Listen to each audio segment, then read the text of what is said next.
5 straight losses at home. First time we've ever seen Coach Gallant mad, claiming his team's playing soft. And penalties. Oh my God, the penalties are destroying our Vegas Golden Knights. After 2 tough losses, this podcast could have been very, very negative. Thank God for the Nashville Predators game. Folks, welcome to episode 31 of Knights Nation Podcast. Welcome to Knights Nation, an unofficial podcast discussing all things Vegas Golden Knights. A show designed for the fans, by a fan. Produced locally in Las Vegas, Nevada, home of the Fortress. Weekly episodes include segments Numbers Don't Lie, VGK Rewind, and What the Puck. And now, here's your host, the VGKbugeyeGuy. What's going on, Vegas Golden Knights fans? That's right, Nick, the VGKbugeyeGuy is back. And welcome to episode 31 of Knights Nation Podcast. Quick thanks to everyone that tuned into last week's episode. Last week, I've got the most positive feedback. A lot of people really liked it. A lot of people liked the name change. They liked the new format. They liked the voice. So thank you very much for all the positive comments. I even got some positive constructive criticism, which is what I asked for. So thank you. Thank you very much for everyone. I'm glad everyone's liking it. And I hope moving forward, I put out even better shows. So last week's episode, I kind of ranted for about 5 or 6 minutes at the beginning of the podcast. That's not normally how I'm going to do it. Normally, the rant section, the What the Puck section, is at the end of the podcast. That's where all my rants are going to be this week. This week, we're going to dive right into the episode with a little Banged up Golden Knights. Give me the news, Doc. Is he gonna make it? That's right, folks. Banged up Golden Knights. This is the portion of the podcast where the Bug-Eye Guy talks about the Vegas Golden Knights injuries. And honestly, this week we played some tough teams and we made it through, for the most part, pretty much healthy.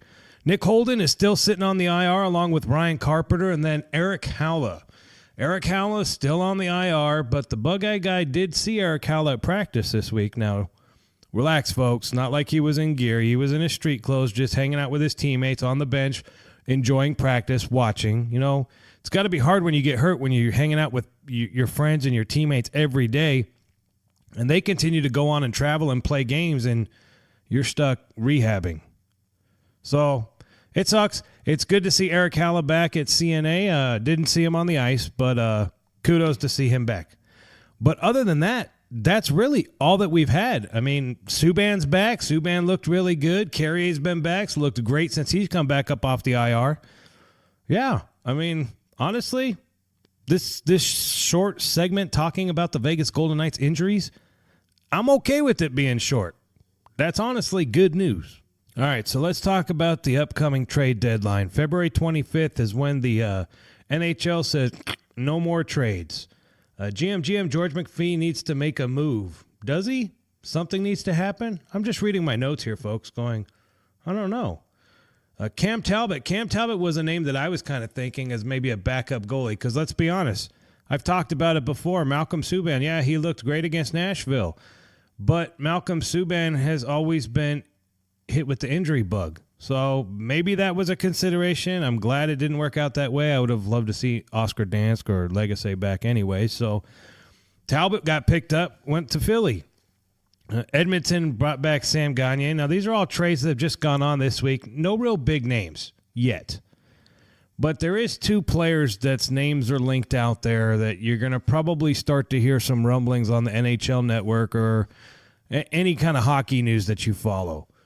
Matt Duchene and Mark Stone both have been the Ottawa Senators, and I know you guys are thinking, oh, not Ottawa again. All that drama in the summertime with Erik Karlsson, and now we're talking Melnick and his group up there in Ottawa again. I'm like, yeah, sorry, Bug-Eye Guy saying, yeah. Do the Vegas Golden Knights need either player? I mean, they wouldn't hurt. Here's the problem, though. Are we going to give up a whole lot of assets for a rental? I don't see George McPhee making a move like that. He could do a sign and trade. That could be something. Honestly, I don't really want Duchene. I don't want his mentality in the locker room. And if you guys don't know what I'm talking about the Uber ride that happened last year where a bunch of Ottawa players were in an Uber, and the Uber guy started recording them, and they were like totally talking crap about their coaches. I mean, there's just no place for that. I mean, I understand that they probably didn't think they were getting recorded and they were just a bunch of buddies talking smack. I get it. But the way it got out there and the way it's been handled, a couple of those players are no longer in Ottawa. They're looking to ship Duchesne out of town. I mean, Duchesne's a really good player. He came from Colorado, but he was kind of a cancer at the end in Colorado. He's been kind of a cancer up in Ottawa, which means, do we really want him in Vegas? I don't think so, but I don't know. Now, Mark Stone, on the other hand, he was drafted by Ottawa. He's only played in Ottawa, and he is one hell of a player. I would love to have him on our team, and I would give up somebody good to get him on our team if I knew he was going to be here past the end of the season. If he's a rental, we're not giving up anybody for anything. We shouldn't give up. I mean, if we're talking about, Carpenter or Nosek or I'd say Eakin, but Eakin would draw a little something in return. I mean, or some of our players in Chicago. Yeah, I could see him making a move to get someone like Mark Stone. But I don't see him trading a top-tier guy, and I don't see him giving up any more really high draft picks or any of our real young guys in the AHL. But, again, you never know. All I'm saying is when the Erik Karlsson 65 stuff was going down in the summertime, Twitter was all over the place. There were stories all over the place. Just be patient. Just relax. Just wait until it comes out. I mean, honestly, last year, nobody was talking about Thomas Tatar coming to the Vegas Golden Knights. You didn't even hear about it until it was damn near being announced on Twitter shortly before. But really, NHL Network was talking about a trade. Thomas Tatar. I mean, the talks were always Erik Karlsson. And then those kind of fizzled out, and the EK65 thing died because they wanted just way too much in return. And then all of a sudden, Thomas Tatar ended up on the Vegas Golden Knights. So that's a perfect example of just sit back, relax, let GM kick it on the couch, wait for someone to call and offer something. He'll think about it, and he may make a deal, he may not make a deal. But at the end of the day, it really doesn't matter, right? Because our Vegas Golden Knights are one finicky team this year, with a finicky fan base this year. If the way they played against Nashville is a sign of things to come, we don't really need to make a trade. I mean, I guess we could. You know what? If GM wants to pull the trigger and bring in a good player, do it. If he doesn't, I don't think anyone is going to say he should have. I mean, he knows what he's doing. All right, what else we got going on? Oh, recalled players. So this is a little area in my notes that I put in here for whenever we're, sending guys up and down. Jake Bischoff. Sorry, Eric Bischoff. I'm thinking my old wrestling days.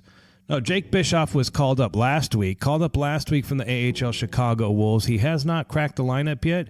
He's been a healthy scratch, but with Brad Hunt being gone out of town and John Merrill in the lineup because Holden's hurt, Bischoff's been hanging out. I went to practice last week, saw him skate around. He looked pretty good, but I don't think you change what we got going right now. The core seems to be working right now on the ice, and for now, I don't think he minds getting a little practice with the NHL players. Going up against Wild Bills of the world in practice can only make him better, so that's really what's going on. Now, the Vegas Golden Knights did have a signing the other day. They signed two players to a one-day contract, Jace Owen and Jay Proctor, who are both granted their wish to meet Vegas Golden Knight all-star goalie Marc-Andre Fleury. Now, they're part of the Make-A-Wish Foundation, and the Vegas Golden Knights went all out. They did a signing ceremony. They got them out on practice. They got to play with the team. They got to interact with all the players. And then at the game against Nashville, they got to go out on the bench and be part of the pregame festivities. So kudos to the Vegas Golden Knights for that. Jake and Jay, awesome. You guys are honoring Vegas Golden Knights. That's cool. You'll go down in history as members of the Vegas Golden Knights. Yeah, it's awesome that your dreams were able to come true and you got to meet Mr. Marc-Andre Fleury. And us fellow Vegas Golden Knights fans support you, super fans. Jason J., congratulations on being granted a Make-A-Wish and spending time with the Vegas Golden Knights. All right, I guess it's time to see what's going on around the league in the segment I like to call Random News from Around the League. Well, Vegas Golden Knights fans, our friends down in Anaheim, California, have decided to let go their coach. Mr. Carlyle used to be their coach, and then he left, and then he went to Minnesota and pretty much had a team that could never get past the first round of the playoffs.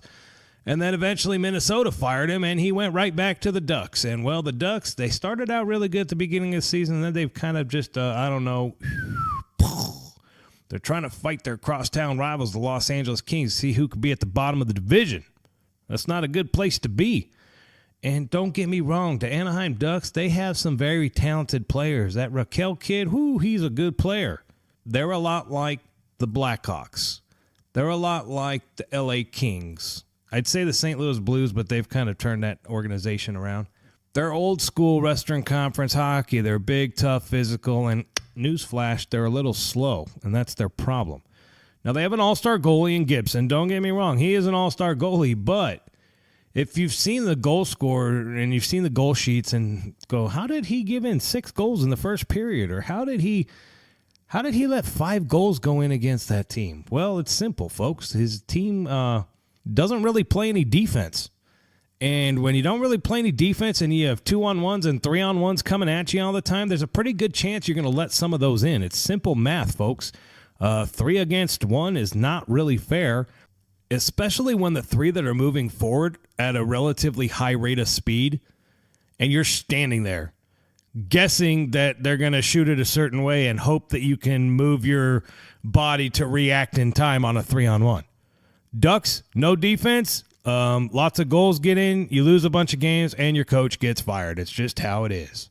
What else we got? Oh, what's going on with the Washington Capitals? That's another team that's kind of been up and down, and they've kind of been on a losing streak lately. And, you know, us Vegas Golden Knights fans, we take a little bit of pride when we hear that the Washington Capitals are in a bit of a funk, bit of a losing streak, because, of course, they're the team that wrecked our Cinderella season. It was supposed to be us. We were supposed to win it all last year, right? And then the stupid Washington Capitals and Alexander Ovechkin comes to our house and hangs out on the side where no one covers him and just waits for the perfect pass to score goals all the time. But they've been kind of sucking. And the funny thing is the Capitals have been kind of in a mess this year. But you know who hasn't been in a mess is the New York Islanders. Now you're going, Bug-Eye Guy, why are you bringing up the Islanders? We're talking about the stupid Washington Capitals. I'm like, because who used to coach the Washington Capitals last year? It was Barry Trotz. Barry Trotz was like the guy that held the glue together with all the superstars and the testosterone and all the mumbo-jumbo that is the Washington Capitals. Barry Trotz was the guy. Now, Barry Trotz leaves the Washington Capitals, goes to the Islanders, where their all-star captain, John Tavares, is like, bye, Felicia. I'm going back to Toronto, to my hometown. So Barry Trotz is here. He goes, okay, well, I've got, don't get me wrong, the Islanders have some good players. But he's pretty much got to build his team, get him to play the way he wants to play. And, yeah, he doesn't have a lot of all-stars, but, you know, that Matthew Barzal is going to be a really, really good player. Anders Lee's good. I guess the point I'm trying to get to is they were at the bottom of the league last year, the Islanders, and they lost their best player in the offseason. And now all of a sudden they're at the top of their division. They're in a playoff spot. How does that happen? Well, I think a good history lesson would be the Vegas Golden Knights last year. You get a bunch of players that everybody thinks is not worth anything. They're just not. I don't mean that. You get a bunch of players that are, you know, not willing to protect. Teams are like, oh, I don't need to protect him. And they got picked up by the Vegas Golden Knights. Now, GM George McPhee and all the management folks and the coaching staff were very particular in who they picked and why they picked them. You know, they studied teams' rosters, and, you know, they might have gone with someone like Toronto, Brandon Leipzig. They saw some things in Brandon Leipzig. I mean, I saw some things in Brandon Leipzig, too. Like, he can't ever score goals, and he's super flashy and has got all these moves, but can't finish. Can't bring it home. But they took a risk on a player like that. They got someone like Cody Eakin, who's a veteran, who's having a great year. When you get a core group of guys together and a coaching staff, a brand new coaching staff that says, look, all the pundits, all these people think we're going to suck. How about we go out there and we play a sound game, play night hockey, or in this case, Islander hockey, and just 110% every game. And if we lose, we lose. But at least we're going to go out there and try. The Vegas Golden Knights did that. They beat every team last year because of their heart, their energy, their speed, their toughness, their tenacity. Yeah, sure, we've missed a little bit this year. We've had people hurt. We've had a couple changes. I mean, it's not the same team as last year, but the concept is the same. So it doesn't totally surprise me that someone like Barry Trotz leaves Washington, goes over to the Islanders, pretty much has to rebuild a team, or at least rebuild the philosophy of the team. And in a short period of time, because, the players bought into his system, they're winning. When they're winning, the players do better. When the players do better, they get better contracts. It's good for everybody. Washington Capitals, I don't know what's going on with you guys, man. And then finally, the St. Louis Blues. So the St. Louis Blues won again last night. It's like their 9th straight win in a row. And the only reason you guys are going, oh, the Blues, that's where David Perron was from and went back to and currently playing. Yes, David Perron is there. Yes, the Blues are doing good. Yes, the Blues really sucked at the beginning of the season. Goaltending makes a big difference. Coaching makes a big difference. Am I afraid to face the Blues? Absolutely. If we were playing them in the playoffs, they're playing really good hockey right now. And newsflash, we're not so consistent right now. Are the Blues going to be a factor come playoff time? No. They're not going to get past the Nashvilles or the Washington. Sorry, not Washington. I got stupid Capitals on my brain right now, man. When I flashbacks, finals. Ugh. No. Winnipeg, Nashville, Winnipeg. Those are going to be the two coming out of the Central Division, in my opinion. I think it's going to be Winnipeg because Winnipeg is a really, really good team. Who we have to face next week, by the way. I don't know. That's it. That's news from around the league. As I'm going through my notes here, I've got a practice. Yeah, so my buddy went to practice on Wednesday because I couldn't go because I had to work. And then on Friday, I took a little bit of vacation time and went to CNA, watch practice, meet up with the wife for lunch. It was kind of good. We don't do that often, so that worked out. And got to watch practice. And if you guys are ever in Vegas, if you ever come to Vegas for a game, if we're on a home stretch, there's a good chance the Vegas Golden Knights are going to practice at CNA. It's free of charge. It's about, a 25-minute Uber ride from the Strip. It's cool to go check out their actual store there. They've got way better stuff than they do at T-Mobile because it's a little bit bigger. It's called the Armory or Arsenal. Arsenal. It's the Arsenal. The Armory's at T-Mobile. You should go check it out. I went. There was a bunch of kids there. There was a tournament in town. So there was a bunch of hockey players, young kids, which was cool. But then there was a section over where I like to sit that was kind of roped off. Come to find out, it was a field trip for a local high school. And I was thinking, when I was in high school, I never went on no damn field trip to no professional NHL hockey practice. I mean, how freaking cool is that? But then again, I was in a generation where the only drills I had to do at school were earthquake drills because they were always afraid of the big one where California was going to break off and be an island. Still hasn't happened, folks, but I don't know. I guess it could. All right. I was going to dive into VGK Rewind, but last week's episode went kind of long, and I cut out a segment that I wanted to add. So there's a guy named Ron Futrell here. He's one of the local broadcasters on CBS here in Las Vegas. He had a chance to interview a few of the Vegas Golden Knights players and asked them a kind of cool question. So here's the quick audio from Ron Futrell from 8 News CBS Las Vegas, I believe.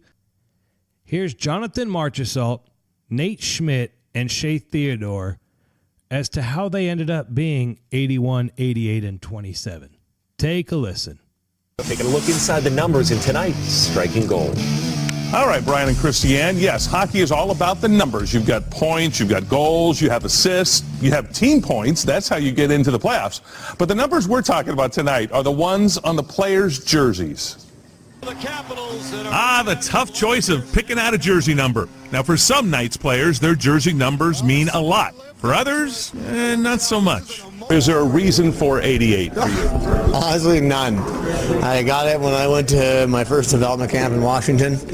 They just gave it to all the undrafted free agents. I didn't say anything, so I was too afraid to say anything. You just took it. I just took it. And then just kind of rolled it, and it was just kind of me. Now I just kind of wear it. I mean, there's not really like a meaning behind it. Besides, there is no meaning behind it. Shea Theodore has a number, 27. It's been with him for a while. I like the number 7. I wore 17 in junior, and when I was drafted, when I went down to the American League, I was able to get 27 because 17 was already taken. So kind of like it, and that's kind of where I'm at. Number 81 works now for Jonathan Marsh's show, but that wasn't always the case. 18 was not available in Tampa, so I had to switch it, and ever since I've been with it.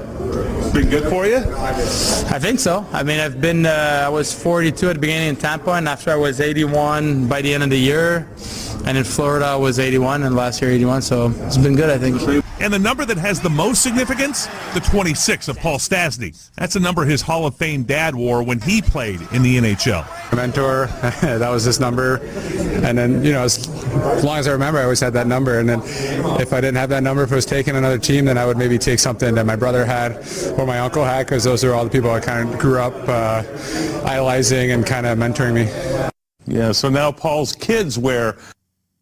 All right, it's always kind of cool to listen to interviews where players are really just kind of telling you like real world stories, and I thought that was cool. I figured, that was kind of a nice story because we're about to dive into VGK Rewind, and we're going to have to talk about some dark times for our Vegas Golden Knights. So without further ado, dun, dun, dun. And now, VGK Rewind, a review and recap of last week's games.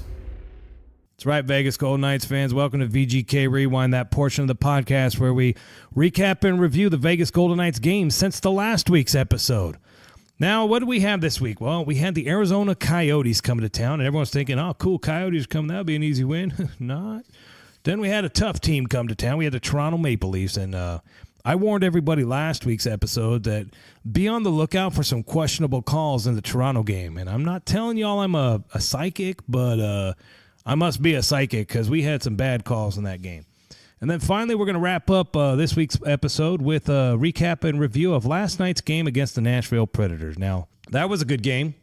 The first two were not so good. Now, the VGKbugeyeGuy, I was at all 3 games this week. The Arizona Coyotes game, this was a very tough game for me to watch. Right off the bat, we were playing relatively soft. I mean, Coach Gallant said it in the post-game presser, and he was right. I mean, I'm sitting up there in section 217 watching the game, and it just looks like the Knights weren't really into it. Like they were playing down to the competition. And I know some people don't understand that, but it's true. It's with all professional sports. If you're playing the worst team in the league, you're not going to give 150% because you're like, why am I going to burn all the energy on the worst team in the league when I can save that energy for playing the second best team or the best team in the league? And I get it. But as professional hockey players playing in front of your fans where you haven't won in a while and you have a quote-unquote easier matchup, you got to put a little effort. Now, this is the first game that the Bug-Eye Guy actually saw Flower looking tired. Now, I know that's a dreaded thing to say. You know, Vegas Golden Knights fans love Flower. They go, Flower, Flower, Flower, Flower, Flower, Flower, Flower, always Flower. And Flower's played the most games of any team in the NHL. And you're wondering why now some of the soft stuff's getting in. And I know Fleury would never, ever admit to that in an interview. He let it go. It's not because he's tired. It's just this game. But he's played so many games. You can just tell he's tired. He needs a break. He got a break against Nashville. I hope he gets a break tomorrow or today, depending on when you're listening to this podcast, against Colorado on Monday. I hope he gets a break in that game too. Subban looked good against Nashville. Let Subban play again. Let Flower get a break. If we're going to gear up for a playoff run, goaltending's going to be important, and we're not going anywhere without Marc-Andre. But yeah, Fleury looked tired in that Arizona game. Brandon Peary came back in this game, and for you folks that love Brandon Peary, he was a healthy scratch. Now, is that because of a defensive game or his contribution on the power play? Either way, he was a healthy scratch.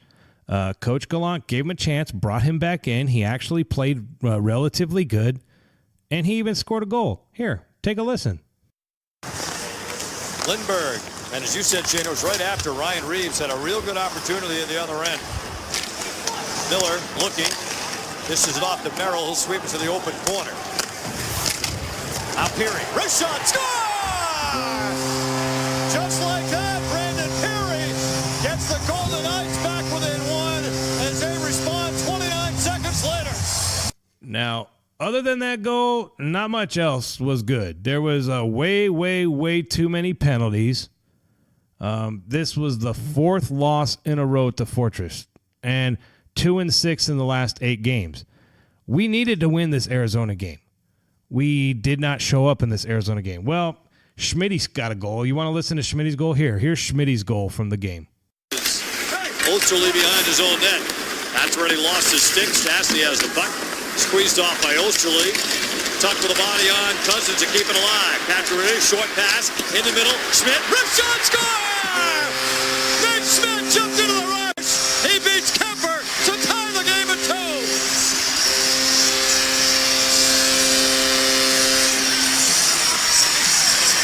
Winning battles, one-on-one battles lead to the goal. Good job on the forecheck. Alex Tuck utilizing that size. Keeps the play alive, and Nate Schmidt rolling along. Here's the play. Stastny on the puck. Watch Alex Tuck. There's the one-on-one battle. Good support by Pacioretty. He finds Schmidt, who jumps down, and a great shot that gets under the right arm of Kemper.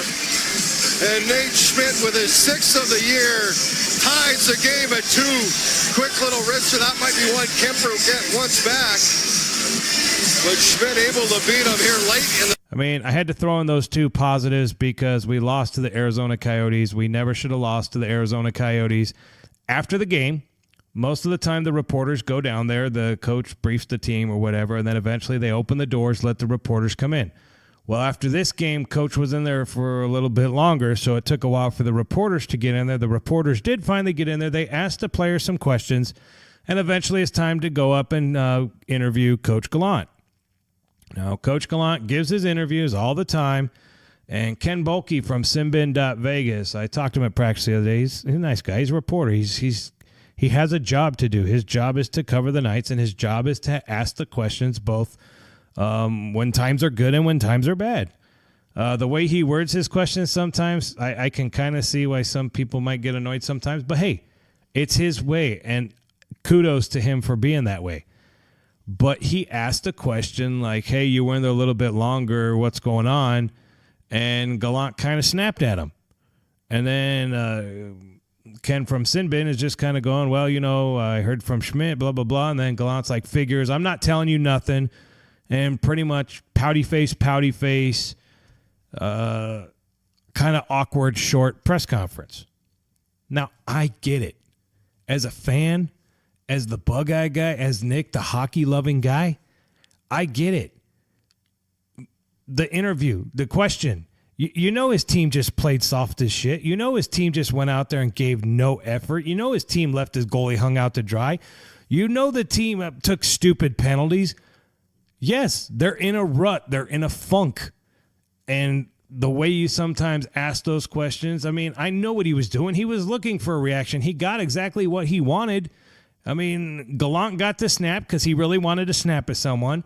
Sinbin got to ask the tough question and get the kind of feedback just to go, dude, that was Sinbin that asked that question. I get it. But this was a tough game as a fan to watch because this was I'm not going to say it's the first time, and it unfortunately won't be the last time, but this is the first time in recent memory that the Golden Knights didn't show up. They just kind of were skating because they were told they have to be there to skate, and I don't like that.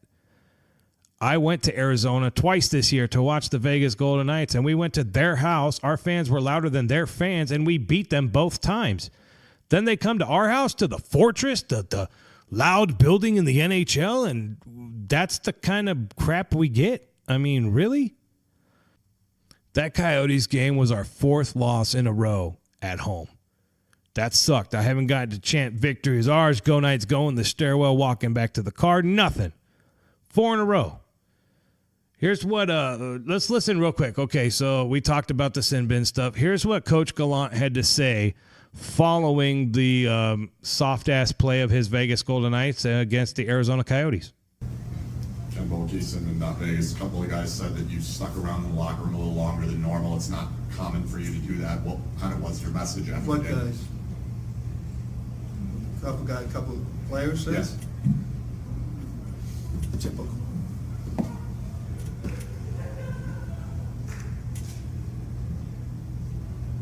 What was your message for the team? You didn't hear it? You didn't hear it? Do you think I'm going to tell you the message to the team?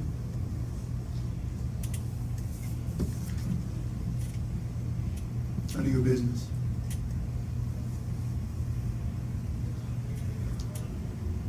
Jesse Granger with The Athletic. What do you think changed in the third period? It seemed like to end the second period, you guys really got some momentum going. Did they do something different to start the third? Well, we had to kill those 2 penalties off right in a row, which wasn't good. You know, we keep taking penalties, and you know, it hurts you. We killed both of them, but lost momentum. Your top players are killing penalties, and so then you try and get back. And like I said, it was 2-2 game, and all of a sudden we try and get cute again and start making drop passes and passes through the slot and turnover, and then they go the other way and out-man rushes. So, you know, we got 40-some shots. I didn't like the way we played it. I thought we played about 10 minutes real good hockey tonight. There was no passion in our game. There was no aggressive forecheck in our game. We played a soft game, and in my opinion, we gave them 3 goals from our mistakes, not from what they deserved. And they're good. They played well. They, you know, I give them credit, but when you're going to give them 3 goals like that, you're not going to win many games. Now, I mean, you could tell he's mad. Now, I have interview from Schmidt, Belly, and Flower, but honestly, I'm not going to play all of them. So, you know what? This is what Nate Schmidt had to say following the 4th loss in a row at home, another tough defeat, and the kind of issues that happened against the Arizona Coyotes. Here's what Nate Schmidt had to say. You know, I'm like, what makes us successful? You know, put the things aside, you know. There's not a lot of, you know, jam to our game right now. And that's what you got to get back to in order to win this league and win this time of year. What was the difference in that third period? Just between, you know, first 2 periods it looks like everything was going on net, and then third period kind of a bit of a power outage there. Kind of what happened? Same third period as the last game. You know, we had a great push, and you know, we played really. I played like we had a chance to get back in the game. We scored a couple goals late in the second period, and felt like, you know, came a locker room. We got feeling good about our game, and understand that is what you need to do to win. You know, and you come off the third period dead flat, and they take it to you, and they get a goal, and then we're fighting an uphill battle the rest of the game. You know, I can't start playing when you're down in games. Too many times we're starting to come back on teams and trying to claw our way back in. And this doesn't work this time of year. I mean, you gotta have a consistent effort, consistent play. You know, otherwise you're gonna kill yourself. You shoot yourself in the foot every night when you put yourself down in games, and you know you don't have energy to come. Well, you don't have you don't have the tenacity to come back in a game and do what it takes to win when you go down. I mean, it's just not a recipe for winning hockey games. When you say you need more jam, you say you need more jam. Yeah. What do you mean by that? Jam, just like a little bit more, like stones. Like you need a little bit more hard work ethic. Go to the hard areas, take a cross check, give a cross check, punch somebody in the face. I don't know, whatever it is. You need a little more of it. You need something. And that's going to get our team going. I mean, it's just, we don't have a lot right now of that. I mean, we've got a couple guys going on and hitting guys. We got a couple guys that, you know, aren't getting knocked off pucks, but a couple isn't going to win you games.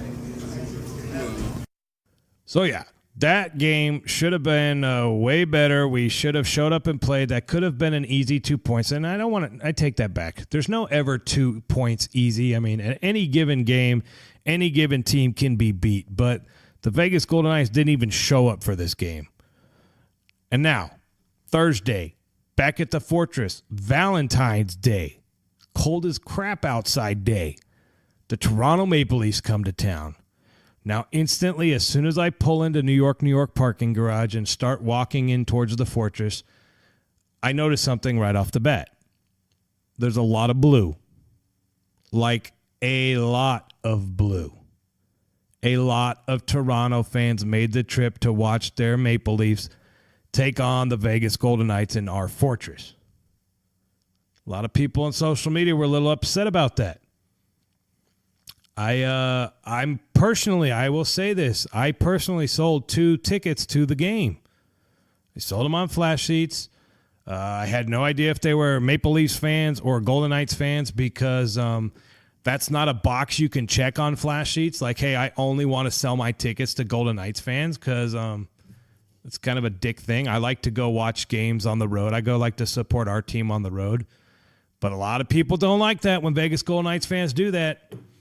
And this was a game in particular where the value for your tickets was a little bit higher than normal. So if people were to say choose they were going to sell one game, this was probably a pretty good choice. This or Pittsburgh that happened a few weeks ago, because it brought the most money on the secondary market.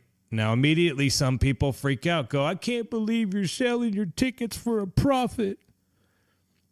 Believe it. Welcome to America. Welcome to the world. Now, I've had this fight with people a lot. And here's my take on it for like the 400th time, or at least like the third, fourth time on the podcast. I have season tickets. I have 4 tickets at the Fortress. I sit up in section 217.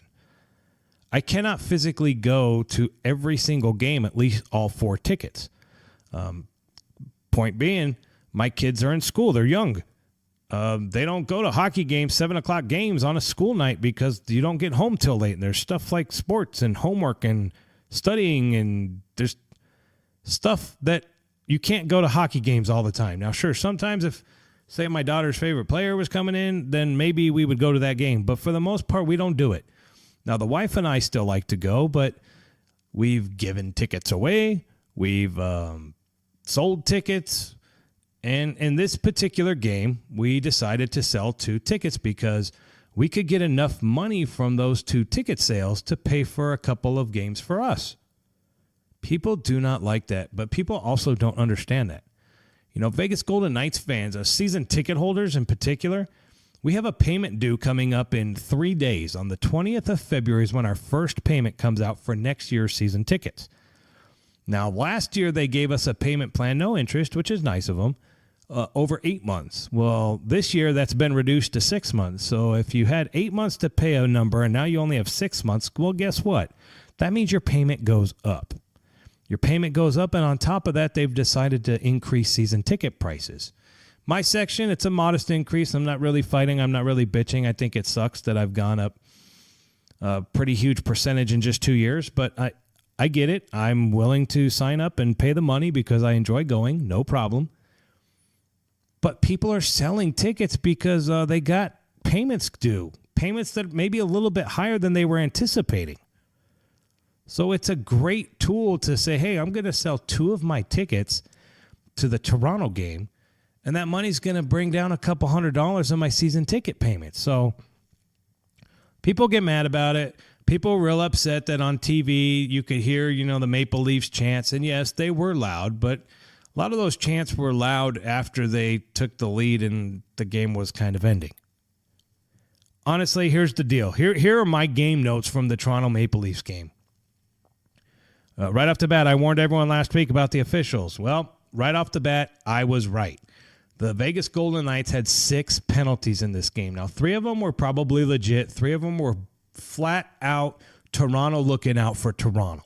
They were terrible, blatant calls. And then the fact that they missed some calls, in particular a cross-check and a trip on us that they did not call, that could have put us on the power play, made me very mad. Now, the one bright side, at least to the beginning half of this Toronto game, was the Vegas Golden Knights looked better on the penalty kill. They had more grade A offensive chances while they were down a man than they were playing 5-on-5. Now, that's a terrible stat. You don't ever want to be good at that, but at least in this particular game, being good at that kind of kept us in it. Fleury needs a break. He looks tired. It's starting to show. Yep, I talked about that in the Arizona game. That was a problem that just carried on. Team Merrill has been playing great the last few weeks. Yep, I'm a Merrill fan. 2019, I'm supporting Merrill. I'm rocking his jersey every game I've gone to since I got the jersey. In fact, Merrill had a great pass to Wild Bill for a goal in this game. Why don't we take a listen to that right now? Playing it back to Merrill. Walks it to the middle. His wrist shot. Tap score! William Karlsson on the deflection. On a great pass from John Merrill. And we're tied again. We've seen some really great plays from John Merrill. This is a terrific pass by him. He's going to take it off the wall. He does a great job grabbing the middle ice. Watch the hustles. They're going to cycle it down. Kicks back to the point. Here's John Merrill. Great job. Head up. And he recognized Carlson off to the side, who has a tap into an open net. Fantastic pass. Heads up play by John Merrill. And William Karlsson deflects it home. A big goal for the Golden Knights to tie this one at 3. His 18th of the year for Karlsson. Now, need to play a full 60-minute game. I got that here on my notes, and that's really what happened in this Toronto game. If you look at the goal sheets, this game with like 13, 14 minutes left, it was 3-3 game, man. It was an even game. Then a couple breakdowns, a couple bad luck shots, and next thing you know, the Vegas Golden Knights fall apart and we end up losing. Now, one bright side, when we were shorthanded, their goalie Anderson made kind of a bonehead decision where he kind of played it, didn't play it, kind of lost track of the puck, and Riley Smith came in and stole it from him and immediately sent it to the front of the net to where Paul Stastny was there. You know what? Just take a quick listen to this. By Anderson. He's going to toss it off. He gave it to Smith. Stastny scores! Anderson with a bad giveaway, and Paul Stastny, the shorthanded goal to tie the game. Well, it's strange. Look at the Golden Knights' best 2 chances in the first period. They came shorthanded off the puck pursuit of Riley Smith. Once again, Riley Smith, good shot by Nate Schmidt. You can see Anderson's going to play this. Riley Smith comes from his backside, steals the puck, and sets up Paul Stastny to tie this game at 1. A shorthanded goal for Stastny as the Golden Knights. A huge momentum shift here. Great job by Riley Smith. He's had a terrific game so far. I mean, the Vegas Golden Knights, they also got a goal late in the third period from Oscar Lindberg. They ended up losing to the Toronto Maple Leafs 6-3. Now, if we would have had a couple calls go our way and maybe not taken so many penalties, it could have been a different game. But honestly, the Vegas Golden Knights played really, really well in this game. Just not 60 minutes. It was only 50 minutes. We need that extra 10 minutes. That 10 minutes is going to make a difference. Here is what Coach Gallant had to say following another loss. Now, this is the 5th loss in a row for the Vegas Golden Knights at home, but he wasn't as mad as he was the game prior. And honestly, I watched the game. I was sitting up there in 2-1-7, and he's right. Here's what he had to say. Third periods all year up until, like I said, the last, 7-8 games roughly. So, no, I think it's a coincidence, but I think we played against a real good team tonight, and halfway through the third, it's a 3-3 hockey game. Pretty happy and excited with that. We were playing okay, and then all of a sudden things go the other way. So, got to be better in the third. That's where you win hockey games, and we didn't do it. Ed to the right. Ed Graney, Review Journal. So 6 penalties. Was it a combination of their skill and sticks? Was it a combination of what you were doing? Where do you put what happened? I would say 3 of them were I agree with. The other 3 I don't. Obviously, just to follow up, when you put 6 with their 3 lines to go in 6 times, that's almost impossible to overcome. It's not a good recipe to win a hockey game when you get 6 power plays. But like I said, I don't agree with all the calls. They made them, but I don't agree with them all. Ken Bolkes and Vegas, just overall, what did you think of your special teams today? Well, they had 2 goals. I thought that PK did a real good job for the most part. I mean, they scored the first one with 10 seconds left to go, and for the most part, and then we scored a short-handed goal. So, but like you're playing with fire when you give them 6. You know, there's no doubt they can move the puck, and they're talented, and they got one of the best players in the world. So it makes a difference, and he was a difference tonight. You know, Paul Stastny had a real nice shorthanded goal. Let's see what Paul Stastny had to say following this tough loss, 5th loss in a row, 6-3 loss to the Maple Leafs. Here's Paulie Walnuts. 3-3 in the third, and then what happens there? Trying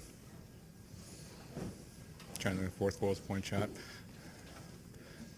I don't know. I thought the chances we gave up were just, they forecheck hard, but like I said, when we're playing together as a unit of 5 or talking out there or coming out a little cleaner, we help our D out, and sometimes, forwards, we don't help our D out, and the D have a tough play to make, or vice versa, and sometimes lack of communication. Sometimes when you're strung a little bit, you tend to be quiet, and you're more worried about your guy when really, you should be having your guy, but also helping the other guys a little bit. And right now, when it seems really quiet in the D zone, that's what's happening. Why does the team get quiet? What's the cause of that? I think it's just we've lost a few games in a row here, so sometimes you want it, sometimes you want it so bad, but you got to be smart about it. At the same time, like I said, sometimes you're so focused on yourself instead of helping your other teammates out. And when you do help your other teammates out, that's when it makes it a lot easier for everyone to come out of the zone. How do you kind of turn things around as a group? We just got to stick with it. I think we can't, it's tough, but we can't get down on it. I think you got to take it one day at a time. I think, be pissed off about this for the next, 20, 30 minutes, turn a page and get back to work tomorrow, because it doesn't get any easier, and, no one's going to feel bad for us. So the Vegas Golden Knights, 5 in a row at home, have left the Fortress 5 consecutive games and have not seen victory as ours on the big screen. It sucks, especially the last couple trips. It's been cold outside. You got to walk all cold and depressed and cut through Toshiba Plaza to get over to the escalator to go up to the parking garage. And then you got to crawl into the elevator with a whole bunch of people, and it's stuffed all packed full, and everyone's depressed and upset because the Golden Knights lost. And then you finally get up to your car, and you get in line to get out of there, and the frickin' people decide to change the routes and got it all screwed up. And you're like, something has to change, right? Something has to change. So the Bug-Eye Guy goes home, all pissed off. I write my notes here. I'm like, this sucks. I post some stuff on social media. It sucks. But now Nashville. Nashville's coming to town. Nashville's coming to our house on a Saturday night game. Now, this is Nashville was just here. They were just here right before the All-Star bye. Now, some of you guys might have remembered an incident that happened the last time Nashville was here. I posted pictures about it on social media. I made a cool video about it and reposted my video. Yeah, I'm talking about Bitegate. Yep. When Belmar allegedly bit PK or Pinky Subban's finger. Now, they didn't make much of a hype about it. There wasn't much said on the ice during the game, but I know myself, the Bug-Eye wife, and a bunch of other fans had bandages wrapped on our pinkies, and we put our little pinkies in the air, and it was kind of cool. Now, Pinky Subban's brother, Malcolm, our Vegas Golden Knight backup goalie, got to start in this game. I was excited. I was like, dude, Subban has never lost to the Nashville Predators. I know he hasn't played that many games, but he has never lost to the Nashville Predators. He plays good against his brother's team. He's fresh. Fleury's not. Good move. And honestly, Subban was Subban. Subban's rebound control was still a little kind of spotty, but it didn't put him in any dangerous situations. And he made the saves when he had to make the saves. This game, Subs looked great. The Knights were explosive this game. They played a very, very tough physical game. Now, there's 2 plays in particular. Ryan Reeves and Max Pacioretty, at which point they both were entering the offensive zone and trucked Nashville players. Now, some of you guys might not know the terminology trucked. It means you're coming full speed. There's a guy in front of you. Instead of kind of bobbing and weaving, going to the side or to get out of the way, no, you just plow right through him. Right through him. If anything, it's an interference call. You go right through him. Just plow right through him. Well, Ryan Reeves almost had a highlight reel assist. He blew through a guy, is diving out, sees the puck, swings with his left hand to whack the puck. He actually makes contact. The puck shoots across right to the middle of the net, where Pacioretty comes in and he's leaning and poking for it. Now, Saros did make the save for Nashville, but it was an awesome play and an awesome show of strength. Pacioretty did the same thing in the second period. He's coming in on the offensive side, and a player standing there, and he plows right through him. Now, the bench is a little irate in this one because that one definitely should have been interference on Nashville. But even though they didn't call the penalty, Patches, you kind of trucked that dude. So trucking a dude is kind of like okay, well, no penalty, but at least I got to truck him. At least that's how I felt about it. Now, this line moved Pacioretty, this game, Coach Gallant made a roster move. He moved Pacioretty down to the third line and Peary back up to the second line. Now, I was still hoping for some magic on the first line, but not this game. So Peary is assigned to Stasny and Tuck. Now, when Patches was out earlier, there was a little bit of signs of flash of good things with those guys. And Pacioretty down there with Eakin, and who else played with him? Lindbergh. That could be a good lineup, right? Well, it worked out great. Pacioretty had 2 goals in this game, and then Peary had a beautiful goal, at which point he shot it, and it hit the Nashville player and bounced right back to him, and then he shot it again for an empty net goal. That was like kind of like weird, stupid luck that worked out in our favor, and I'm glad Perry hit it and actually hit the net, because you guys remember the last time he had a wide open net and he missed? Yeah, you guys might have forgot about that, but no, this was cool. It was a great job by Perry. In fact, you know what? This is Perry's goal. Take a quick listen. William Karlsson knifes his way through. Out high, Perry, wide open, and a shot blocked. Second shot, score! Brandon Perry picked up his own rebound, and a power play goal makes it 2-0. You know, after Perry's goal, that put the Golden Knights up 2-0 now. Up against Nashville. Nashville has some really, really talented players, so you can never count them out. And the Vegas Golden Knights, I'm going, well, you know, and then Theodore comes in, and Theodore gets a goal and puts us up 3-0. At that point, I'm going, dude, we are good. We're good. Now, again, Shea Theodore's goal is a goal that is all heart, hustle, effort. Forecheck, blazing speed, tough physical play that resulted in a turnover that set up Theodore, and Theodore had a nice move and backhand and scored. And we're up 3-0, right? Well, unfortunately, no donuts this game, because Kevin Fiala from the Nashville Predators did break the goose egg, got his 10th goal of the season, but then we scored twice. Then we got Oscar Lindberg with a sweet goal assisted from Tuck, and then Max Pacioretty came in 5-hole at the end to get his second goal of the game. You know what? This is Pacioretty's his second goal of the game, 5th goal for the Vegas Golden Knights. Brown. Ekholm shot, fired it right into the shin pads of Merrill, who shoved Ekholm to the ice. Pacioretty with Lindberg 2-on-2. Pacioretty into the zone. Shot! Score! Pacioretty snapped it through Soros. His second of the game to make it 5-1. So, yeah. This game was super important. This game, this town, this team, this fan base, we needed a good win against a really good team. Now, some people say, oh, Nashville wasn't playing 100%. They weren't giving a lot of effort. No, that's BS. This was a good team that we played, a tough test, and the Vegas Golden Knights played angry. They played tough, physical, skilled, smart hockey. Hopefully, moving forward, we can continue to play this kind of hockey. If these line jumbles seem to be working, that's good. Let's keep moving. If it's working, don't change it.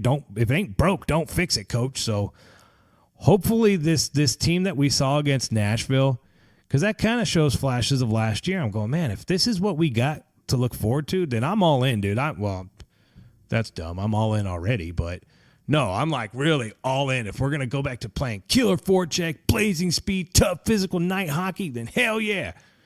And if we continue to play soft-ass, weak hockey, then I'm still going to be like, well, that sucked. Yay. I'm still going to watch all the games. I'm still going to go. I'm still going to cheer. I'm still going to root. I'm just going to cry more. I'm going to pout more, and then I'm going to be in a bad mood, and then the wife's going to be mad, but the wife's like even a bigger Vegas Golden Knights fan than I am, so she's going to be mad, and then we're both going to be miserable, and then one day we're going to be laying in bed, we're going to look at each other and go, why are we fucking letting the Golden Knights affect our personal lives? They don't give a shit about us, and I'm going to go, you know what? Because we're fans, and that's what fans do. Been a Dallas Cowboys fan for a long freaking time, and had my heart broken and watched terrible, terrible sporting events, but I love them. Just like I love the Golden Knights. It's one of those things that it sucks, but it is what it is, right? I don't know. I'm just happy that we snapped the streak. Everybody it was like a weight was lifted off. I'm sure the team and the player and the coaching staff, but us fans, we're just like, finally, we don't have to turn on NHL Network and hear them talk shit about our Golden Knights. Although lately they've just been talking about trades, and the Golden Knights have cap money and have players, and they're going to make these big, crazy trades, which probably isn't going to happen, but that's what they're talking about instead of us sucking. This Nashville game was a great team win. Here's what Coach Gallant had to say following a great win for the team. Different sides. It's not a big issue. Nate Smith, like you said, and Shea Theodore, like you said, so it's not an issue for us. We changed the pairs up a little bit tonight, and like I said, we weren't happy with the last 4 or 5 games, and we thought it went real well tonight. So we'll see going forward. But I liked it a lot. Chris Chapman, Fox Sports Radio. the line with Pacioretty, Eakin, and Lindbergh, they seem to click right away. I think it's the first time Lindbergh and Pacioretty have played together. Could you just talk about their play tonight? Yeah, they were great. Obviously, Pacioretty with the 2 goals, and they had a lot of shots on net. Played hard, played real aggressive hockey, and I thought they were excellent tonight. Cody Eakin played a little bit with Pacioretty earlier in the season there, and they played well. So it worked out tonight. It was real good. Ed Graney, Review Journal, I'm assuming if you could bottle that second period in every way you would. Can you talk about coming after the first and just trying to really make a statement in the second to take over? Yeah, definitely. The second was an unbelievable period, and it was like the last time we played them. We had 48 and 49 shots again also in that game, and Saros was incredible, and the same script was almost written tonight. He was incredible for 2 periods and kept the score at 2-0, and they're a team that 2-0 you don't feel real good against them, so you got to keep going. But no, I thought they played outstanding. I thought our second period was probably the best all year. They were jumping, they were really forechecking hard, and had a lot of great scoring chances. Willie Ramirez with the Associated Press. Coach, Malcolm makes his first start since January 6th. Looked like he never really missed a beat. He said actually that came in with a bit of a chip on his shoulder based on Nashville winning last time they were here, and he looked fantastic. Can you just comment on his play? Yeah, he was great. I mean, he came off the IR 7 or 10 days ago. He got some good practice time in with Dave and with our team, and then tonight he was sharp. He looked really good. He looked focused, and he made some incredible saves, so we're really happy he played well tonight.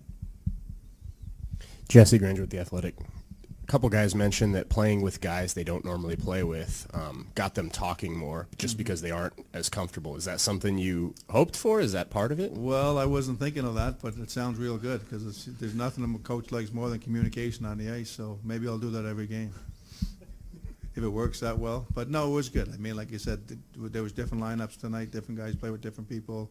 So I was pretty happy with the way we played the whole, we had a little letdown the first 5 minutes of the third period, but after that I thought we played great. Now, here's what Oscar Lindbergh had to do. Now, Lindbergh scored a goal in this game. Now, Lindbergh scored a goal in back-to-back games. This is a player kind of like Merrill that you don't really hear from much. But, hey, Oscar Lindbergh gave an interview. Therefore, Oscar Lindbergh's getting time on the Knights Nation podcast. Here's what he had to say following the 5-1 victory against the stupid Nashville Predators. I wouldn't say surprised. Him coming in, he's, I feel like he can do it all. And, he was good to getting open tonight and, trying to find him, and obviously got a good shot and got to the net. Is there anything specific that you think makes that line work so well? I think all three is working hard. I think that's the main thing, and like I said, he has a good shot, so we're trying to feed him, and worked out tonight. You seem a little more aggressive on the offensive end than you've been. Do you feel like maybe your confidence is building, and that's why? I just think the whole team, we were I don't know how many in a row we've been losing here at home, so we kind of said, go out there playing a hard physical game, and it worked out for us. Sorry if you're already got asked, but just you've been playing really well with Cody Eakin lately. Just kind of what's been clicking between the two of you? I think just he's always coming down low with speed, and had poise with the puck, so he hold on to it like a second longer, so makes me get a little more open and take it from there. And then playing with Pacioretty tonight too, a little bit of a line shakeup. Just kind of obviously it worked very well for you guys. Just kind of what about it was working so well? Like I said before, he's good getting open, and we were able to find him a couple of times, and he's got a good shot too. So it's good to get to the net. You had awesome board play tonight, and then you were able to get a sauce pass over to Pacioretty in the slot there. Can you take me through that play? They were pinching hard all night. We kind of knew that, and every time we got it on the board, we knew they were coming down. So soft chip was kind of the play tonight, and we were good at coming across, slashing across, and picking up pucks. And then, like I said before, a little poise in the neutral zone, and then finding plays as soon as we get in through the zone. Nice to get back on the board. Yeah, definitely. It's always fun to get a goal and definitely win. So, yeah, folks, that about wraps up VGK Rewind. I did have more player interviews, but to try and shorten the length of the podcast just a little bit, I'm just going to pick out one or two here and there. So, we'll see. If I don't have a lot to say, we'll have more interviews, right? Or if I have too much to say, we'll have less interviews. Or, okay, guy, you guys don't care, do you? Nah. Oh, one more quick stat. The Nashville Predators have never scored a power play goal on the Vegas Golden Knights. Let that sink in. It's kind of a cool stat. All right, VGK Rewind's done. What's the next segment, Bug-Eye Guy? Well, what about... What's on tap? a ridiculously fast preview of next week's Vegas Golden Knights games. Well, what do we have on tap for next week? Monday, well, that's Podcast Monday. If you're listening to this on Monday, it would be tonight. Or if you happen to be listening to this later on in the week, well, then the Colorado game is Monday, February 18th. Now, the Vegas Golden Knights beat the Colorado Avalanche 2-1 just after the Christmas break at the Fortress. Colorado continues to have one of the most explosive lines in the entire league. The triple threat line of Landeskog, McKinnon, and Rantanen, all three of those players have over 75 points on the season. The issue with the Colorado Avalanche is the rest of the team is mediocre at best. The Avs currently have a 23-23-11 record and are 2-5-3 in their last 10 games, which is a similar slump to what the Vegas Golden Knights have been in. So how do we beat Colorado? Well, it's simple. You control the first line and you win the game, and you play night hockey, of course, and you win the game. It should be a tough test, but again, this is one of those games that if we play night hockey, we should win. Now, Wednesday, the Boston Bruins come to town. Now, the Boston Bruins have only played the Vegas Golden Knights one time this year. Malcolm Subban started in net against his old team, and we lost 4-1. Now, the Bruins are 32-17-8 and are currently in third place in the Atlantic Division. They've got a triple threat line as well with Brad Marchand, Pasternak, and Patrice Bergeron. And all three of those players are over 50 points. Now, when we get to Numbers Don't Lie, you're going to know why I'm emphasizing on these numbers, because we don't have any Golden Knights players anywhere close to that. This team is 6-1-3 in their last 10 outings, which, honestly, they're playing pretty good hockey. It's going to be a tough matchup for the Vegas Golden Knights. I don't know what goalie's going to play because Tuukka Rask and Yaroslav Halak, they've shared the goaltending duties this year. If you look at the stats, they've each played close to about the same number of games. Got to play smart hockey against the Boston Bruins. They're a little tougher and physical, but I'm not scared because we have Ryan Reeves, and there's nobody in the league that can match Ryan Reeves. But yeah, it should be a fun game. But this is another tough matchup. This is one of those ones that we really need to win in Colorado. This one can kind of go both ways, but if we beat Boston, that's another win. That's another win against a tough team, especially because on Friday, the Winnipeg Jets come to town. Now, this is a rematch of the January 15th game where the Vegas Golden Knights lost. We lost 4-1. Really, this game was 2-1, and then they got 2 empty net goals. But this was a tough game where we had like a ridiculous amount of shots and just could not get anything by. This was one of those games that on paper the Vegas Golden Knights should have won, but for whatever reason we found a way to lose the game. Let's see here. They're fourth. Winnipeg's fourth in the league on the power play, led by Patrick Laine, Blake Wheeler, and Mark Shelfie. So we got to be very careful with those players. And they've also got Big Buff back on the blue line. Now, some of you guys are like, who's Buff? I'm talking about Dustin Byfuglien. Now, he's a big, tough SOB, sits back down the blue line, plays a tough physical game, and's got a good shot. Maybe we get Buff versus Revo in a fight. I don't think Buff wants to throw down with Reeves. They've had a little history in the back, but not like a real full-on drop the gloves, center ice. But, hey, that could be cool, right? Well, hopefully our Vegas Golden Knights just come out and attack the crap out of them, get a little bit of lucky bounces, play some great hockey, and we beat the Winnipeg Jets, and then we don't have to worry about being entertained by Reeves versus Byfuglien. We'll just be entertained by the Vegas Golden Knights beating the Jets. I hope so. It's all coming down to what kind of team comes out, what team shows up. Is it the team that we saw in Nashville, or is it the team we saw against Arizona? That's going to be the real test. And this week, we've got 3 games. We got 3 tough games: Colorado, Boston, and Winnipeg. So what's the Bug Eye Guy's prediction? I predict we beat the Colorado. I predict we win all 3 games. I really do. I can see us going into Colorado after this huge win in Nashville, carrying the momentum forward, beating them. Tough game against Boston, maybe a 1-goal game against Boston. And I think we beat Winnipeg. I think we send a message to Winnipeg that, hey, NHL in particular, especially you Manitoba Canadians, everybody's predicted that the Winnipeg Jets are going to walk away with the Western Conference this year. They're the team to beat. They're going to the Stanley Cup Finals. It's all about the Winnipeg Jets. Keep thinking that. That's fine. I have no problem with you continuing to say that. But I think the Vegas Golden Knights are going to send a message next Friday. And they're going to go, hey, don't forget about the current Western Conference champions, the people that beat you in the Western Conference Finals last year. Yes, I know we're a different team, and yes, I know we've shown signs of up and down this year, but Winnipeg, we'll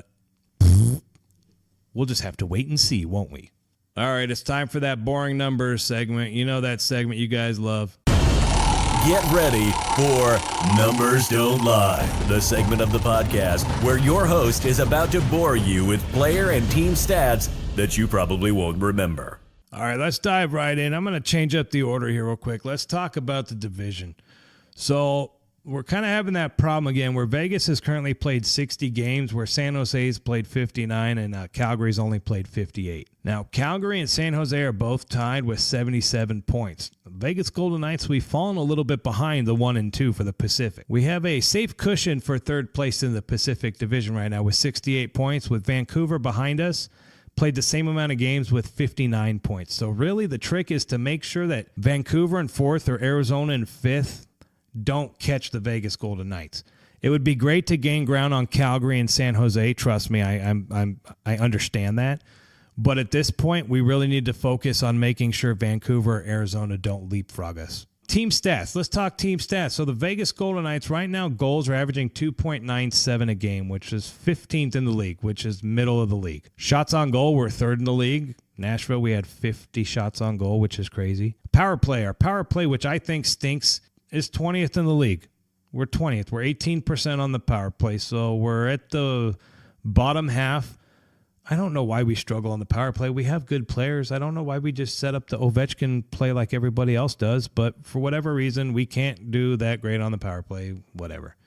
Face-offs, we're 18th in the league, and we're 49.6%. That's an area that we should probably practice on a little bit more. We've got some good face-off players and some not so much, but hey, we're 18th in the league. We're middle of the pack-ish. Goals allowed, 7th. That's good. We don't let that many people score on us because we're a defensive team. Penalty kill, we're 5th in the league, 82.9% on the penalty kill. But we take the 3rd most penalties in the league. That sucks. All right, let's go into player stats. Let's talk Marc-Andre Fleury real quick. Hey, newsflash, 51 games played. That's a lot. That's way too many. Subban's played 9 games, and Legacy's played 1. That's why Subban played. And Subban's 3-5. Flowers 29, 18, and 4. He needs a break. Okay, remember what I was talking about earlier, how in What's on Tap, and I was mentioning, hey, Colorado, their top line all have over 75 points, and then the Winnipeg Jets all have over 50. Well, here's where we're at right now after the Nashville game. Alex Tuch, 42 points with 16 goals, 26 assists. Marchie's at 40 points with 19 goals, 21 assists. We can go down the list. Let's go Pacioretty, 32 points with 18 goals and 14 assists. Cody Eakin, 31 points with 15 goals, 16 assists. I guess what I'm saying is, yeah, a lot of our players are like between 20 and 40, which is good, but we don't have anybody with 50. Winnipeg has 3. We don't have anybody with 75. Colorado has 3. That's where I'm getting at. Now, a lot of our scoring's pushed all over the place. I mean, we've got some guys. Let's go down the list here a little bit. Like Nosek has 12 points. Lindbergh has 12 points. Carpenter has 13 points. McNabb has 13 points. Brandon Peary, 15 points, 10 goals, 5 assists. Ryan Reeves, 8 goals, 8 assists, 16 points. I mean, we're getting consistent points from our bottom 6 players and our D-men, but we don't have that Connor McDavid or that Nathan McKinnon. We don't have that player. Sure, Patches and Stasny and Wild Bill and Marchie, they're good, but they're not that, put it this way, they're not $11 million a year good. I guess that's what I'm saying. We don't have a John Tavares. We don't have an $11 million guy on our team. We just don't have one. And that's not a bad thing. If you can still win games and not have to pay a dude $11 million, that's kind of a win, right? That's what I'm thinking. All right, the one stat that I love to talk about in every episode, you know what I'm talking about. I'm talking about team defense hits. Our boy, William Carrier, is back. He's back with a vengeance. He's now played 48 games, and he's leading the whole league. He has 247 hits. In second place, 59 games. 11 games more than Carrier. 218 hits. Third place from Winnipeg is Tanev at 205. The cheap shotter from Tampa Bay that hurt Ryan Carpenter, Cedric Paquette's played 58 games. 204 hits. And then rounding out the top 5, Edmonton Oiler Milan Lucic, 202 hits. William Carrier has 10 to 11 less games played than any of these guys on the list. Well, I take that back. This M. Martin guy that I'm not familiar with from the New York Islanders, who's in 6th place, has played 47 games. Now, he's played 47 games. William Carrier's played 48 games. This M. Martin feller's got 194 hits, and Carrier has 1 game more but 247 hits. Carrier is a lean, mean, bad dude, bad hitting machine, and I love watching him play. I mean, I swear, against Nashville, he was a pinball at one point. He went bing, bing, bing, hit a guy on the boards, go to the other side, hit a guy on the boards, then go hit another guy. I was like, oh, dude, that's awesome. And I think he's been hanging out with Cody Eakin, because Cody Eakin in the Nashville game was throwing his weight around too. He had a couple nice body checks, man, some open ice hits. I was like, dude, who taught Cody Eakin to do that? It was pretty cool. All right, last week I told you I would fill you in on the Chicago Wolves. I didn't talk about them last week because the podcast was going too long. But quickly, our AHL affiliate, Chicago Wolves, are in 3rd place in the Central Division. Now, they've got a couple games at hand, but they're 27, 17, and 5. Their leading scorer right now with 62 points is, 62 points is Daniel Carr, 27 goals and 35 assists. Brooks Masick second with 48 points with 20 goals, 28 assists. Brandon Peary still up there because he had 18 goals and 24 assists for 42 points. And then you go down here, let's see, Thomas Hika, he was up with the team for a little bit there. He's got 28 points with 10 goals, 18 assists. Eric Brandstrom, the Brandwagon, the future on the D, 26 points with 6 goals, 20 assists. Nick Hague's the D-man that I'm looking forward to because he's a big, tough dude. And he's got the size. He's got 21 points with 10 goals and 11 assists. So the future looks bright. There could be a chance that maybe some of those names that I just mentioned might get moved as part of a deal at the trade deadline. That's usually what happens. It's usually a player and some prospects or a player and some draft picks. But either way, the Chicago Wolves are doing good. The Vegas Golden Knights have some young talent down there, some future Vegas Golden Knights stars. So that's it. That's enough with the boring numbers. All right, it's time for... And now, the good, the bad, and the ugly from last week's games. All right, this week's good, bad, and ugly. I'm going to keep it short and sweet. This week's good. Welcome back the 4th line. Welcome back Will Carrier. Welcome back the Bash Brothers, where they come out at the 2nd, 3rd intermission and they get on the bench and they smash into each other. Welcome back William Carrier. Since you have come back into the lineup, I know we haven't won many games, but you have brought that toughness, that physical, that hey, I'm going to hit you, I'm going to get a hit on every shift mentality, and it has really sparked an energy, and the fan base loves it. I'm glad you're back. Keep up the good work. Stay healthy, please, because I love when you're out there. And 4th line, it's time to start scoring. You guys have had great chances. You had great chances again in the Arizona game. Carrier, I swear I thought you were going to get one, but it's going to come. You guys keep playing that way. Keep playing smart, tough, physical hockey. It's going to happen. So the good, I'm loving William Carrier back. The bad, penalties. I'm tired of stupid-ass penalties.